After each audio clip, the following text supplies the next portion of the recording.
ओम शांति। आज 28 दिसंबर 2020 की साकार मुरली। आज बाबा ने कहा, मीठे बच्चे, चैरिटी बिगन्स एट होम, अर्थात पहले खुद आत्म अभिमानी बनने की मेहनत करो, फिर दूसरों को कहो। आत्मा समझकर आत्मा को ज्ञान दो, तो ज्ञान तलवार में जौहर आ जाएगा।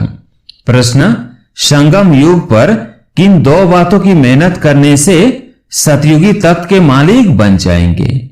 उत्तर, पहला, दुख सुख निंदा स्तुति में समान स्थिति रहे, यह मेहनत करो। कोई भी कुछ उल्टा सुल्टा बोले, क्रोध करे तो तुम चुप हो जाओ, कभी भी मुंह की ताली नहीं बजाओ। दूसरा, आंखों को सिविल बनाओ, क्रिमिनल आय बिल्कुल समाप्त तो हो जाए। हम आत्मा भाई भाई हैं। आत्मा समझकर ज्ञान दो, आत्म अभिमानी बनने की मेहनत करो तो सतयुगी तत्व के मालिक बन जाएंगे। संपूर्ण पवित्र बनने वाले ही गद्दी नशीन बनते हैं। ओम शांति। रूहानी बाप रूहानी बच्चों से बात करते हैं। तुम आत्माओं को यह तीसरा नेत्र मिला है, जिसको ज्ञान का नेत्र भी कहा जाता है। उनसे तुम देखते हो अपने भाइयों को, तो यह बुद्धि से समझते हो ना कि जब हम भाई भाई को देखेंगे तो कर्मेंद्रियां चंचल नहीं होगी, और ऐसे करते करते आंखें जो क्रिमिनल है वो सिविल हो जाएंगी। बाप कहते हैं, विश्व का मालिक बनने के लिए मेहनत तो करनी पड़ेगी ना, तो अभी यह मेहनत करो। मेहनत करने के लिए बाबा नए नए गुह्य पॉइंट से सुनाते हैं ना, तभी अपने को भाई भाई समझकर ज्ञान देने की आदत डालनी है। फिर यह जो गाया जाता है कि बी और ऑल ब्रदर्स, यह प्रैक्टिकल हो जाएगा। अभी तुम सच्चे सच्चे ब्रदर्स हो, क्योंकि बाप को जानते हो। बाप तुम बच्चों के साथ सर्विस कर रहे हैं। हिम्मते बच्चे मददे बाप, तो बाप आ करके यह हिम्मत देते हैं सर्विस करने की। यह सहज हुआ ना, तो रोज यह प्रैक्टिस करनी पड़ेगी। सुस्त नहीं होना चाहिए। यह नई नई पॉइंट से बच्चों को मिलती है। बच्चे जानते हैं कि हम भाइयों को बाबा पढ़ा रहे हैं, आत्माएं पढ़ती हैं। यह रूहानी नॉलेज है, इसे स्पिरिचुअल नॉलेज कहा जाता है। सिर्फ इस समय रूहानी नॉलेज रूहानी बाप से मिलती है, क्योंकि बाप आते ही है संगम युग पर, जबकि सृष्टि बदलती है। यह रूहानी नॉलेज मिलती भी तब है जब सृष्टि बदलने वाली है। बाप आकर यही तो रूहानी नॉलेज देते हैं कि अपने को आत्मा समझो। आत्मा नंगी अर्थात अशरीरी आई थी, यहाँ फिर शरीर धारण करती है।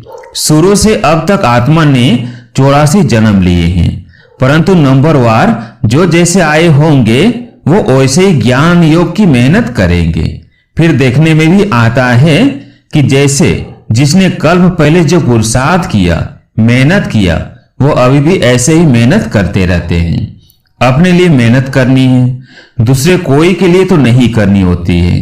तो अपने को ही आत्मा समझ करके अपने साथ मेहनत करनी है। दूसरा क्या करता है उसमें हमारा क्या जाता है।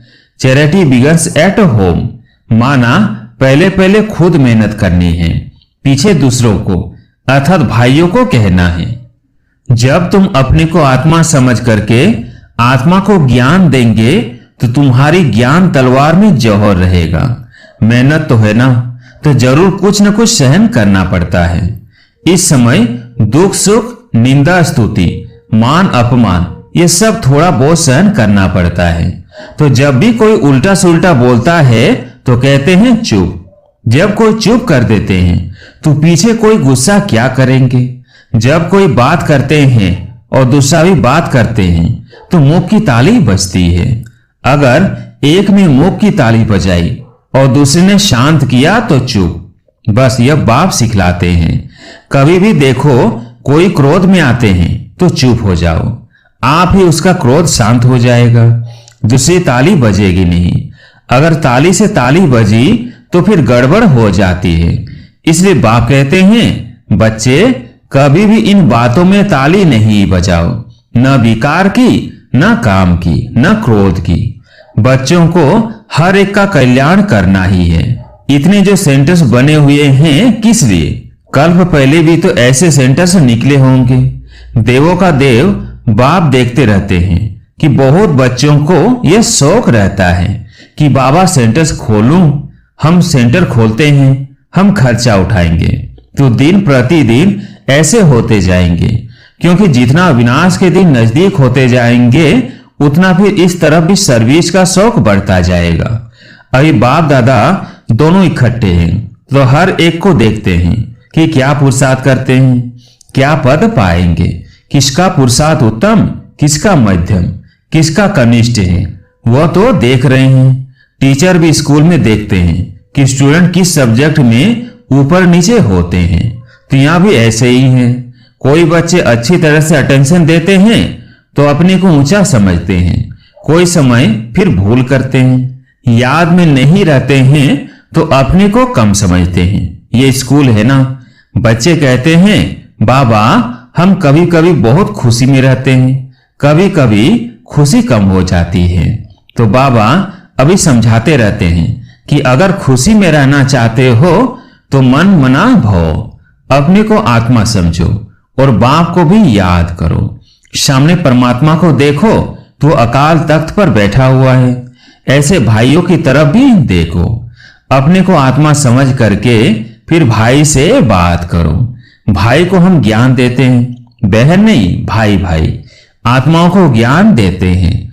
अगर यह आदत तुम्हारी पड़ जाएगी तो तुम्हारी जो क्रिमिनल आई है, जो तुमको धोखा देती है, वो आहिस्ते आहिस्ते बंद हो जाएगी। आत्मा आत्मा में क्या करेगी? जब देह अभिमान आता है तब गिरते हैं। बहुत कहते हैं बाबा हमारी क्रिमिनल आई है। अच्छा, क्रिमिनल आई को अभी सिविल आई बनाओ। बाप ने आत्मा को दिया ही है तीसरा नेत्र। तीसरे नेत्र से देखेंगे तो फिर तुम्हारी देह को देखने की आदत मिट जाएगी। बाबा बच्चों को डायरेक्शन तो देते रहते हैं, इनको अर्थात ब्रह्मा को भी ऐसे ही कहते हैं। यह बाबा भी देह में आत्मा को देखेंगे। इसको ही कहा जाता है रूहानी नॉलेज। देखो पद कितना ऊंच पाते हो, जबरदस्त पद है, तो पुरुषार्थ भी ऐसा करना चाहिए। बाबा भी समझते हैं कल्प पहले मुआफिक सबका पुरुषार्थ चलेगा। कोई राजा रानी बनेंगे, कोई प्रजा में चले जाएंगे। तो यहां जब बैठकर निष्ठा अर्थात योग भी करवाते हो तो अपने को आत्मा समझ करके दूसरे की भी भ्रिकुटी में आत्मा को देखते रहेंगे, तो फिर उनकी सर्विस अच्छी होगी। जो देही अभिमानी होकर बैठते हैं वो आत्माओं को ही देखते हैं। इसकी खूब प्रैक्टिस करो।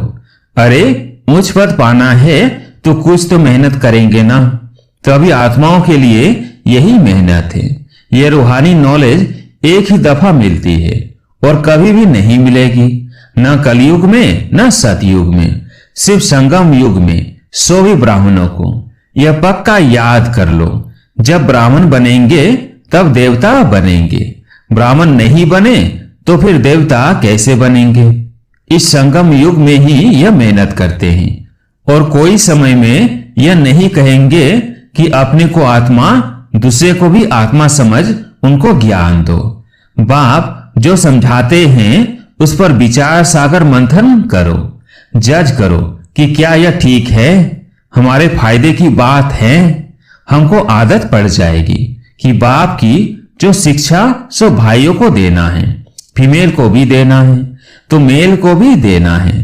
देना तो आत्माओं को ही है, आत्मा ही मेल फीमेल है, बहन भाई बनी है।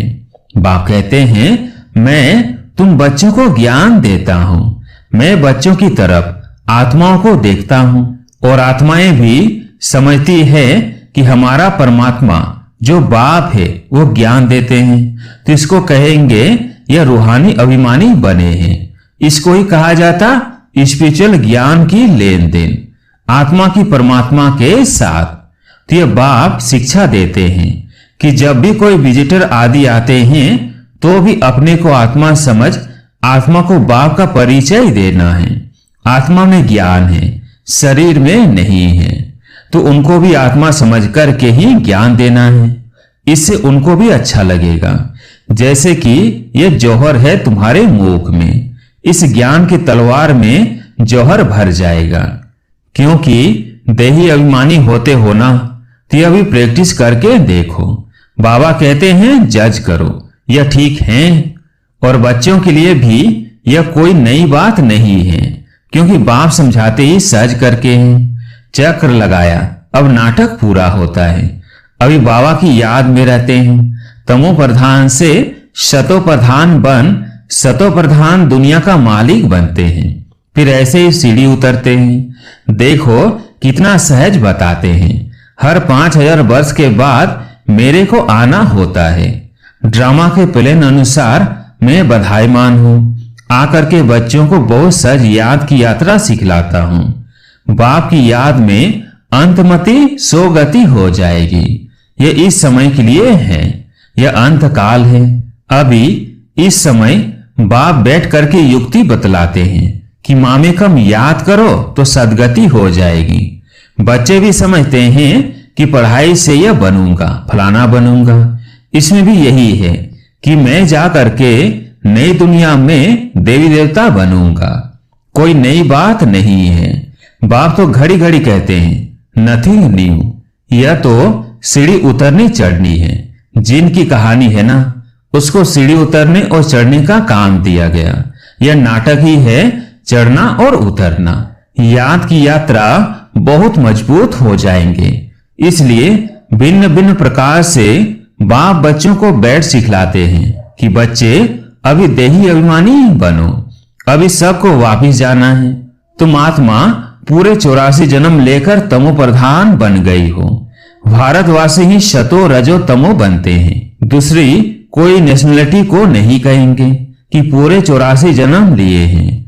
बाप ने आकर के बताया है नाटक में हर एक का पार्ट अपना अपना होता है। आत्मा कितनी छोटी है, साइंसदानों को यह समझ में ही नहीं आएगा। कितनी छोटी आत्मा में यह अविनाशी पार्ट भरा हुआ है। यह सबसे वंडरफुल बात, यह छोटी सी आत्मा और पार्ट कितना बजाती है, वह भी अविनाशी। यह ड्रामा भी अविनाशी है और बना बनाया है। ऐसे नहीं कोई कहेंगे कि कब बना, नहीं, यह कुदरत है। यह ज्ञान बड़ा वंडरफुल है। कभी कोई यह ज्ञान बता ही नहीं सकते हैं। ऐसे कोई की ताकत नहीं है जो ज्ञान बताए। तो अभी बच्चों को बाप दिन प्रतिदिन समझाते रहते हैं। अभी प्रैक्टिस करो कि हम अपने भाई आत्मा को ज्ञान देते हैं, आप समान बनाने के लिए, बाप से वर्षा लेने के लिए, क्योंकि सब आत्माओं का हक है। बाबा आते हैं सभी आत्माओं को अपना अपना शांति व सुख का वर्षा देने। हम जब राजधानी में होंगे, बाकी सब शांति धाम में होंगे। पीछे जय जयकार होंगी, यहां सुख ही सुख होगा। इसलिए बाप कहते हैं पावन बनना है। जितना जितना तुम पवित्र बनते हो उतना कशिश होती है। जब तुम बिल्कुल पवित्र हो जाते हो तो गद्दी नशीन हो जाते हो। तो प्रैक्टिस यह करो। ऐसे मत समझना कि बस ये सुना और कान से निकाला। नहीं, इस प्रैक्टिस बिगर तुम चल नहीं सकेंगे। अपने को आत्मा समझो, वो भी आत्मा भाई भाई को बैठकर समझाओ। रूहानी बाप रूहानी बच्चों को समझाते हैं। इसको कहा जाता है रूहानी स्पिरिचुअल नॉलेज। स्पिरिचुअल फादर देने वाला है। जब चिल्ड्रन पूरा स्पिरिचुअल बन जाते हैं, एकदम प्योर बन जाते हैं, तो जाकर सतयुगी तख्त के मालिक बनते हैं। जो प्योर नहीं बनेंगे वो माला में भी नहीं आएंगे। माला का भी कोई अर्थ तो होगा ना। माला का राज दूसरा कोई भी नहीं जानते हैं। माला को क्यों सिमरते हैं? क्योंकि बाप की बहुत ही मदद की है। तो क्यों नहीं सिमरे जाएंगे? तुम सिमरे भी जाते हो, तुम्हारी पूजा भी होती है और तुम्हारे शरीर को भी पूजा जाता है। और मेरी तो सिर्फ आत्मा को पूजा जाता है। देखो तुम तो डबल पूजे जाते हो, मेरे से भी जास्ती। तुम जब देवता बनते हो तो देवताओं की भी पूजा करते हैं। इसलिए पूजा में भी तुम तीखे, यादगार में भी तुम तीखे और बादशाही में भी तुम तीखे। देखो तुमको कितना ऊंचा बनाता हूं। तो जैसे प्यारे बच्चे होते हैं, बहुत लव होता है, तो बच्चों को कूल्हे पर माथे पर भी रखते हैं। बाबा एकदम सिर पर रख देते हैं। अच्छा, मीठे मीठे सिकिलधे बच्चों प्रति माता पिता बाप दादा का याद प्यार और गुड मॉर्निंग। रूहानी बाप की रूहानी बच्चों को नमस्ते। हम रूहानी बच्चों की रूहानी बाप दादा को याद प्यार गुड मॉर्निंग नमस्ते नमस्ते। धारणा के लिए मुख्य सार। पहला पॉइंट, गायन और पूजन योग्य बनने के लिए स्पिरिचुअल बनना है, आत्मा को प्योर बनाना है, आत्म अभिमानी बनने की मेहनत करनी है। दूसरा पॉइंट, मन मना भाव के अभ्यास द्वारा अपार खुशी में रहना है, स्वयं को आत्मा समझकर आत्मा से बात करनी है, आंखों को सिबिल बनाना है। आज प्यारे मीठे बाबा का वरदान, सदाकाल के अटेंशन द्वारा विजय माला में पिरोने वाले बहुत समय के विजयी भव। सदाकाल के अटेंशन द्वारा विजय माला में पिरोने वाले बहुत समय के विजयी भव। बहुत समय के विजयी विजय माला का मन के बनते हैं। विजय बनने के लिए सदा बाप को सामने रखो। जो बाप ने किया वही हमें करना है। हर कदम पर जो बाप का संकल्प वही बच्चों का संकल्प, जो बाप के बोल वही बच्चों के बोल, तब विजयी बनेंगे। ये अटेंशन सदाकाल का चाहिए, तब सदाकाल का राज्य भाग्य प्राप्त होगा, क्योंकि जैसा पुरुषार्थ वैसी प्रारब्ध है। सदा का पुरुषार्थ है तो सदा का राज्य भाग्य है। स्लोगन, सेवा में सदा जी हाजिर करना, यही प्यार का सच्चा सबूत है। अच्छा, ओम शांति।